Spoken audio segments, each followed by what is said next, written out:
Hi, I'm Paul Wilson, creator of the Body Swing and the director of the Paul Wilson Golf School at Bears Best Las Vegas. In this tip, I'm talking about setting your wrist hinge at the top of your backswing. So a lot of people out there want lag in their swing.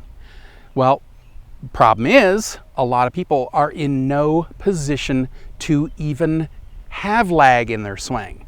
So that's what this tip is about. It's about the maximum wrist angle that you can achieve at the top of your backswing. So without this, you will never generate lag in your golf swing. All right, so hopefully you enjoy this tip. If so, hit the like button, also hit the subscribe button, and then click on the bell so you're notified when I post new tips, and tell all your friends about my tips. There's so many people out there that need help with their swing too.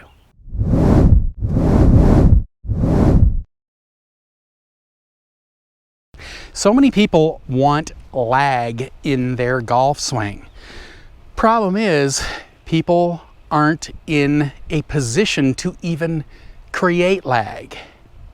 So that's what this tip is about. This is your maximum hinge angle.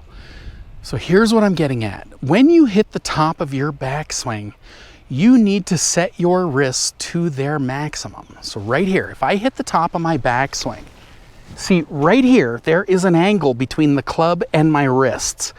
The bones in my wrist don't go any more than that. So that's compressing this angle. Now imagine if I'm here and I want lag, I need that maximum angle. So then I create the release of that lag angle, and that's what's giving me the club head speed. Now I see so many people not setting that angle to their maximum, yet they're trying to get lag. It's impossible. You will never do that. So here's what I'm getting at. If I go like this, let's say I go to the top and I'm here, okay, a little too much breakdown here, but this angle is, let's say, 95 or 100 degrees. But my wrists could go to 85 degrees, which would be my maximum hinge angle. I need them to then go to 85 degrees. Because if I went like this, in a millisecond, you think I'm gonna do that and create perfect lag in a millisecond changing direction? It's never gonna happen. So what you wanna do is you wanna make sure that by the time you hit the top, you have the maximum hinge angle in your wrists so that you can even have lag. And that's what nobody's even talking about. Okay, everybody's trying to get you doing lag. Oh, great, lag. Yeah, but you gotta be even in a position to do it. So what I want you to do is find your maximum lag or maximum hinge angle in your wrists.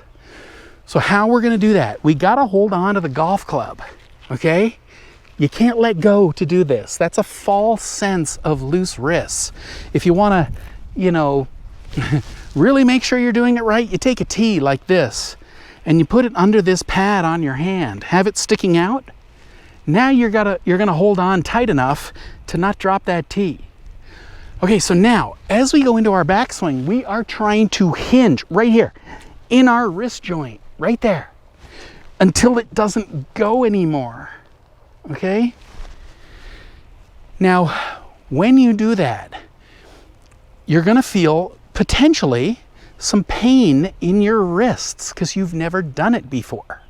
So your wrist might get a little sore. That goes away if you keep doing it. All right, so we gotta go like that and get to your maximum.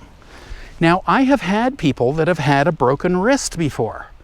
I had one gentleman, he couldn't get it like any more than maybe that.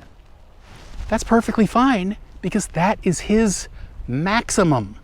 That's as much as he could bend his wrists. So, unfortunately, would he get perfect lag? No, because he just couldn't physically do it.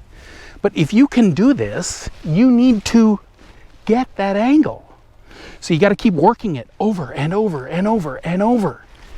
Now, one of the problems with doing that is you have to overcome human nature.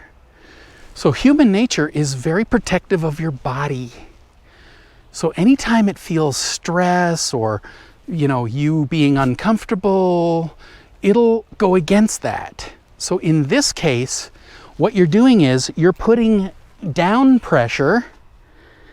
If you are, if the lead arm is your weaker arm, you go like this, you're putting down pressure on your weaker wrist joint. So your brain goes, I don't like that. I like this. See, now it stops it from getting that last little bit right there. So you have to overcome human nature in the compression of the weaker wrist joint right there. So that right there, I feel, that's some pressure being put in there. I feel that. So if you don't know that, why would you do that? You're not going to do that. You're not going to put your body under stress. That's a stressed position in the weaker wrist joint. That's why people don't do this. So what do? They're going to add a hinge here and not here. So this will lock. They got the hinge and they go, wow, this feels great. Yeah, but the problem is it's impossible to get lag from here. Okay, you need that. So, I'm not one that teaches a perfectly straight lead arm. All right, the arm can be slightly bent. And if you don't believe me, just take a ruler and measure tour pro after tour pro. Jack Nicklaus, Tom Watson, Freddie Couples, pro after pro after pro. Probably 50% of them had broken arms. 50% have straight arms. I don't like it to be straight. I don't like it to be straight because I don't want you to be too tight and locked up. I'm trying to get you a powerful, effortless, pain-free golf swing. So I call it extended, but not locked. Okay, have your arm extended, but then get that full compression in your wrist joint. So from there, now you have a chance to have lag because you need that angle compressed to its maximum to then release. All right, so hopefully you see that. Hopefully you understand it. I would be doing that at home first. Take a tee, put it in there so it sticks out like that, so you're not letting go of the golf club. Okay, so many people let go thinking that their wrists are loose when really they're just letting go. They go, wow, this feels great. Yeah, but you let go of the golf club. I'm not doing that. It's my wrists that are loose. So if you put that underneath the pad on your hand, right there, and then you just sit there every night and you hinge it, and you hinge it over and over and over. So what I've found is that typically takes the person about 2 weeks to master and unlock the lead wrist.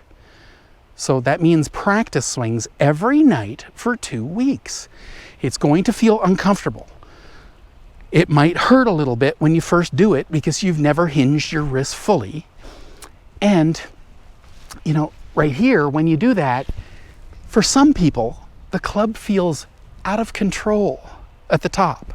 They think they're out of control up there.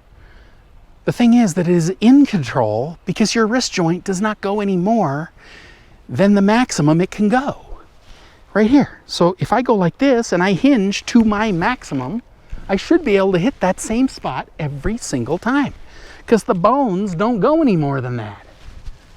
So that would be in control. It just feels out of control. That feeling goes away after you've done it. So like I say, about 2 weeks, get the maximum hinge angle first. Then you can start working on lag. All right? Hopefully you understand that and you're going to keep working on it every day for minimum 2 weeks. I truly hope you've enjoyed this tip. I've been teaching a powerful, effortless, pain-free golf swing now since 1991. If you'd like to learn this type of swing, then head on over to bodyswing.com/free samples, click the link up here or in the description below, and I'll send you some free samples of my Body Swing book and video series that take you step by step by step through how to build a powerful, effortless, pain-free golf swing. So once again, head on over to bodyswing.com/free samples, click the link up here or in the description below, and I'll send you the free samples right away.